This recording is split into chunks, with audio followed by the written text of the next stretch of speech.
This video is brought to you by Sun King Discs. Go to sunkingdiscs.com for a full selection of disc golf merchandise from all the major brands.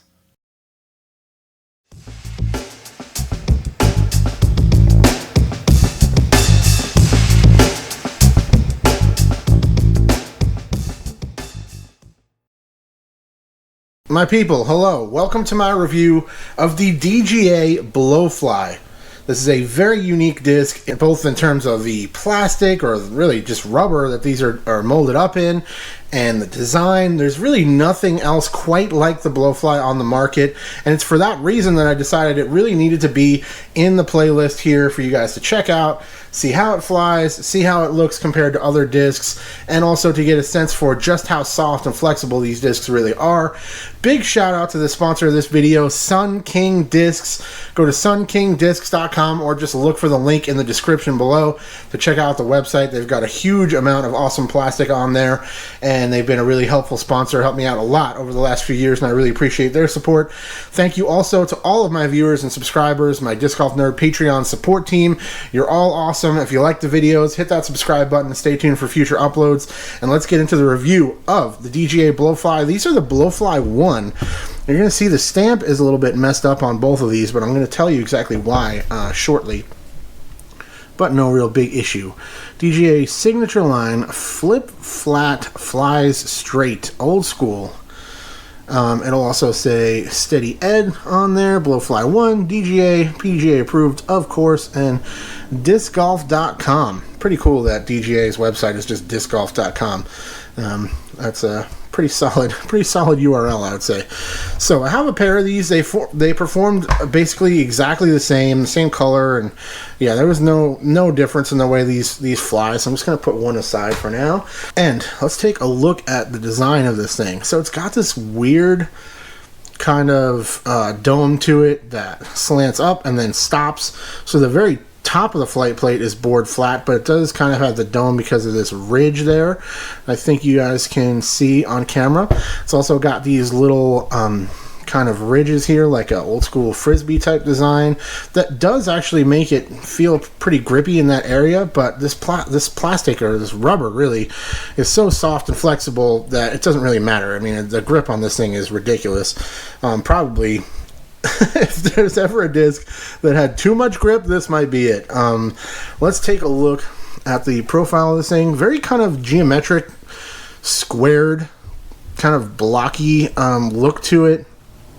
And I think one of the most defining characteristics of the design of this thing, from my perspective, is the underside rim.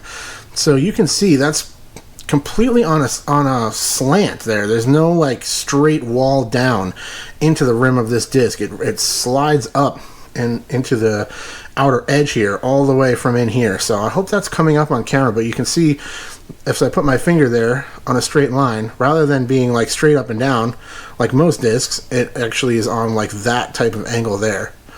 So very strange for sure. These are both 170, by the way. So you saw a little bit of it, but this is the most defining thing about the disc overall, is the material. I'm assuming it's just rubber, and it's not even any type of plastic blend, but it's about as soft and gummy as it could possibly be. I mean, you can taco this thing this way, you could taco it that way, you can fold it up into fours like that, and that's why the stamp is all messed up. This is you kind of fold it up on those corners there, the stamp just starts breaking and falling off because it can't handle being flexed like that. But it really doesn't matter. You can actually maybe see I have a little flex stamp on my hand.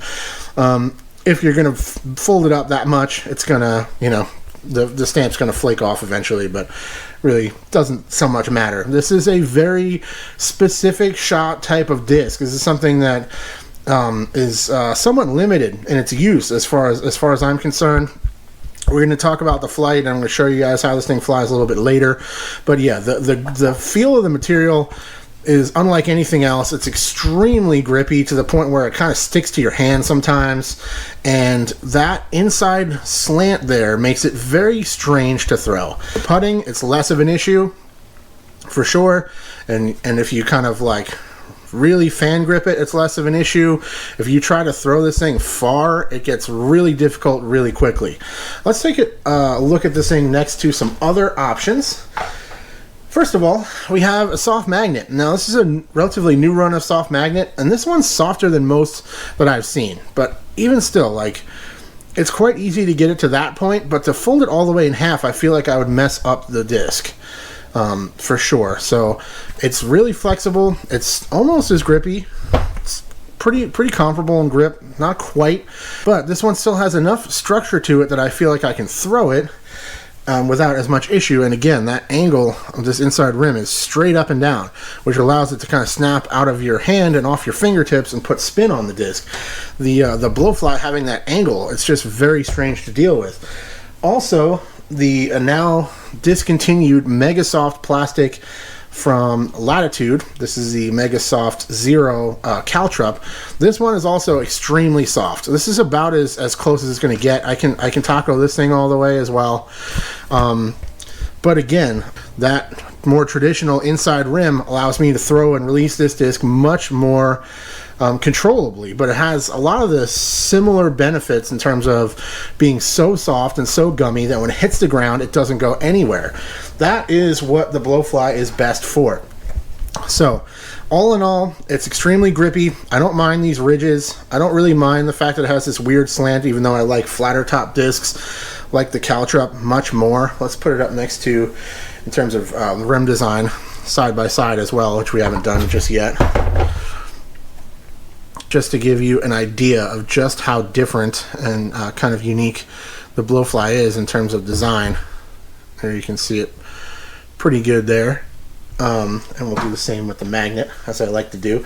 I kind of got sidetracked with the plastic flexibility and not so much the rim design here. There it is next to the magnet, which is another old school kind of a little bit strange design at this point on the market. So let's talk about the flight of this thing. This is an interesting disc because I like the way it flies, but I do not like throwing it. Now, that's not meant to be insulting to the mold or whatever, and I'm sure I'll get comments down below from folks that say, I've been throwing a Blowfly for years, and I have no trouble throwing and releasing this thing. It's totally fine. You're just not used to it.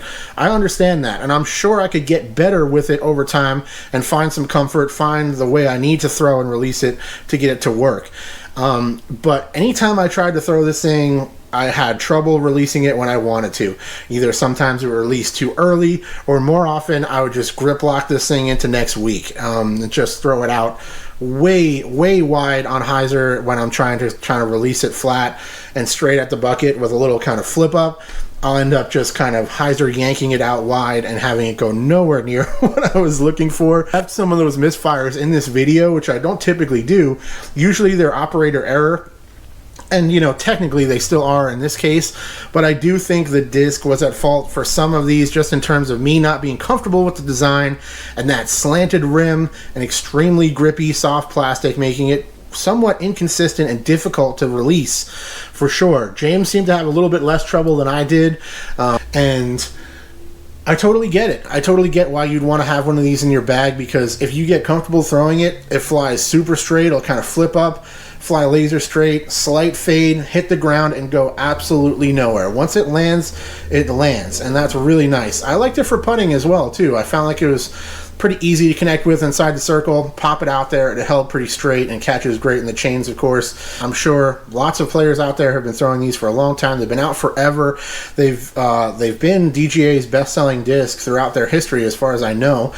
Again, like it says on the disc, flip flat, fly straight. You know, give it that little flip up, let it fly laser straight, tiny bit of fade, and once it lands, it goes absolutely nowhere. And that's getting into what this disc is best suited for, and what I would use it for if I were to carry it would be for any type of risky approach. If you want to lay up and you can't risk skipping, you can't risk standing up and rolling away, this disc is very unlikely to do either of those things in my experience. It just eats so much impact with how soft and floppy it is. You play a course that has a lot of risky approaches where you're trying to kind of lay it up short and you can't risk scooting past the basket or anything like that, could be a phenomenal disc for you to try out, because once it hits the ground, it goes almost nowhere. That being said, there are other soft plastic discs available on the market that have a more modern design that I think are more easy to throw and release the way you want to, that still have most of those benefits. This Mega Soft Caltrup I showed you earlier is the perfect example. So ultimately, I'm sure it's going to be a staple disc that still sticks around. I'm sure a lot of old school players like having this thing. It's really fun to mess around with as well. It's great for playing catch too.